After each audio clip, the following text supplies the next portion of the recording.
Hello everyone and welcome back to another video. My name is Mikola Sedjak, I'm a two-time GT Series finalist, and in this video we'll be taking a look at how the rain physics have changed within Gran Turismo 7. Now, as you can see on screen, of course, there's a huge physics overhaul in the recent 1.71 update, and in particular the change to how the tyres interact with the road surface. But in this video we'll be taking a look at how this has impacted the weather driving within the game. Now, as you can see in just a moment, there has been a massive change in how the cars drive in the rain. But first we'll take a look at what parameters we'll be using to do this test. So first of all, we're going to be driving at Autopolis. Now this is mainly because I only have one wet hot lap from before 1.71 saved, and it was at Autopolis, so I decided to just drive there to get a good comparison. And as for the tyre wear and fuel consumption, it'll just be set to ×1, again because of what I tested in World Finals preparations. And as for the weather we'll be using, it'll be R08 in the afternoon. So first and foremost, we're going to be taking a look at the pre-1.71 hot lap, and unfortunately this does not have any game sound because the file type that I saved it as does not have sound, unfortunately, when you export it to a USB drive. But either way, we'll still take a look at the lap and see what's going on. So through turn 1, no real dramas there, just hovering over the throttle a little bit in second gear, and then coming into turn 2, braking on the inside, then converging to the outside line, carrying the speed in second gear, shifting up to third, quick downshift again to second, upshift again to third to get the traction, and then braking on the inside with the hairpin, cutting back in second gear, using the throttle to turn the car, and avoiding the racing line as well so you don't get any extra unwarranted wheel spin. And then through the long left-hander here, just avoiding the racing line again. And a little bit of oversteer there actually, which does cost us a little bit of time, but ultimately I don't think it means all too much. Coming into the hairpin in sector 3, braking on the inside again, going super wide to avoid the racing line to make sure we get the good traction for when we do converge onto it. And then coming into the double right-handers here, braking on the inside again, downshifting to second to get the rotation, and then it's the same through here as well. Quick downshift to second just to get the car to bite a little bit more. And then again, just going around the outside of that racing line. Now this section here is quite difficult actually because you don't really have much choice but to converge onto the racing line on the exit just here. So you really do have to be quite careful with your throttle management. Going through the second to last corner, no real dramas there, just pinning it in third gear. And then the last corner, taking the super wide line to make sure we get the best exit possible onto the start-finish straight. And then coming across the line, it's going to be a 1 minute 58.223. So now let's take a look at the post 1.71 hot lap. And as you can see on the right hand side, the lap time's already considerably slower, but we'll still take a look at the fastest lap here anyway.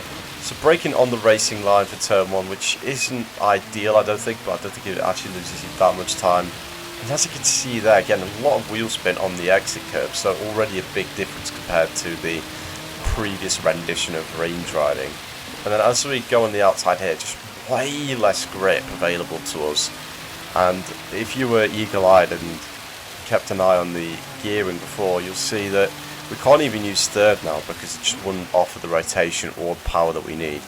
And here as well, we have to use first gear because otherwise the car would just bog down, and I don't think we'd even get that great traction anyway. And having to manage to throttle a lot more actually compared to the previous physics, which is a complete opposite to what it's like in the dry now, as many of you may already know.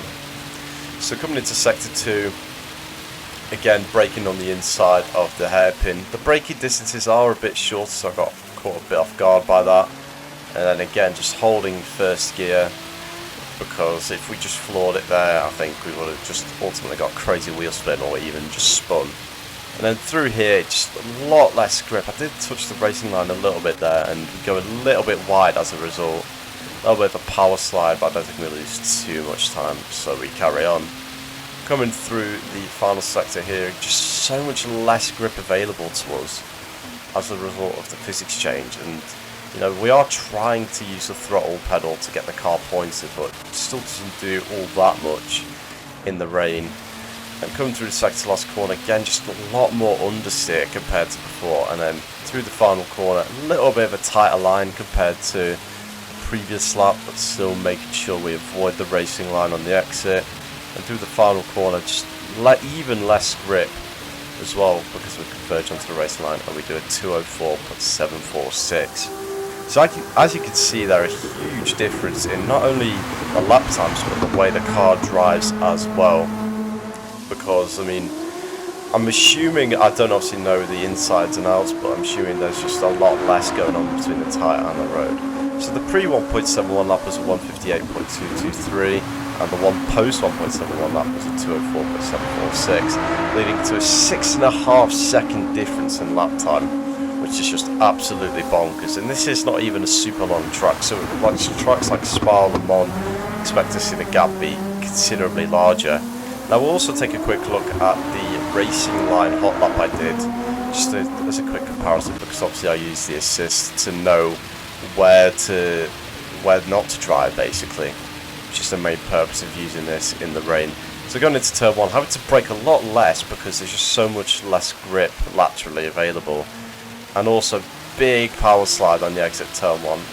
Could I have done this a little bit faster? Yeah, absolutely, but just again, zero grip on the racing line, and again having to brake a lot less because the car would be a lot more unsettled if I broke harder. And yeah, it's just the car doesn't turn at all on the racing line, which was a good indicator to me, because I was a bit worried to begin with that driving on the racing line would become the meta again, which obviously just shouldn't be the case. There's so much less grip on the traction there as well.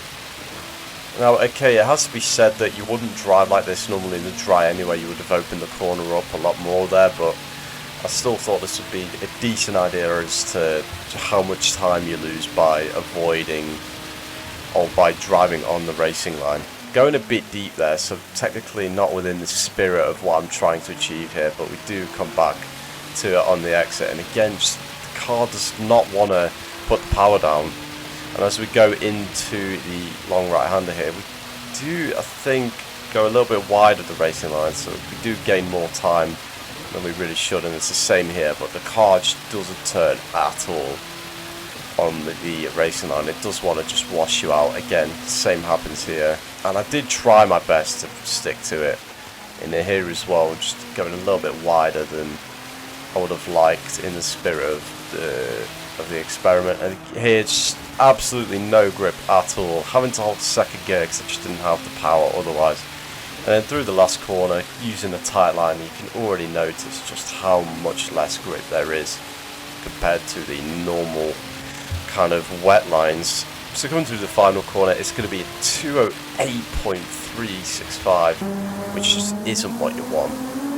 But that is going to be the end of the video. If you did enjoy, please do leave a like and subscribe. We are getting awfully close to 1,000 subscribers, which is just absolutely mental, and I cannot thank you all enough for it. If you do have any suggestions, please leave them down below in the comment section. That is all from me. Take care and goodbye.